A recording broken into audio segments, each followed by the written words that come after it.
And God remembered Noah and every living thing, and all the cattle that was with him in the ark. And God made a wind to pass over the earth, and the waters assuaged, the fountains also of the deep, and the windows of heaven were stopped, and the rain from the heaven was restrained, and the waters returned from off the earth continually. And after the end of 150 days the waters were abated.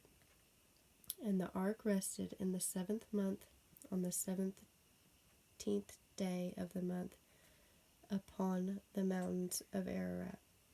And the waters decreased continually until the 10th month. In the 10th month, on the 1st day of the month, were the tops of the mountains seen.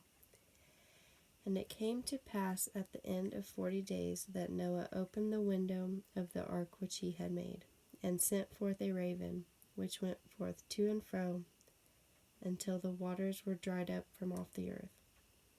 Also he sent forth a dove from him, to see if the waters were abated from off the face of the ground.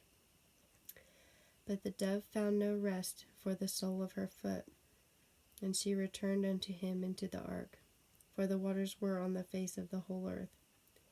Then he put forth his hand and took her, and pulled her in unto him into the ark. And he stayed yet another 7 days, and again he sent forth the dove out of the ark. And the dove came in to him in the evening, and lo, in her mouth was an olive leaf plucked off. So Noah knew that the waters were abated from off the earth. And he stayed yet other 7 days, and sent forth the dove, which returned not again unto him any more. And it came to pass in the 601st year, in the 1st month, the 1st day of the month, the waters were dried up from off the earth. And Noah removed the covering of the ark, and looked, and behold, the face of the ground was dry. And in the 2nd month, on the 27th day of the month, was the earth dried. And God spake unto Noah, saying, Go forth of the ark, thou and thy wife, and thy sons' wives with thee. Bring forth with thee every living thing that is with thee, of all flesh, both of fowl and of cattle, and of every creeping thing that creepeth upon the earth, that they may breed abundantly in the earth, and be fruitful, and multiply upon the earth.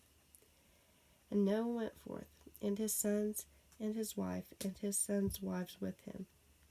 Every beast, every creeping thing, and every fowl, and whatsoever creepeth upon the earth after their kinds went forth out of the ark. And Noah builded an altar unto the Lord, and took of every clean beast and of every clean fowl, and offered burnt offerings on the altar. And the Lord smelled the sweet savor, and the Lord said in his heart, I will not again curse the ground any more for man's sake, for the imagination of man's heart is evil from his youth. Neither will I again smite any more everything living as I have done. While the earth remaineth, seed time and harvest, and cold and heat, and summer and winter, and day and night shall not cease.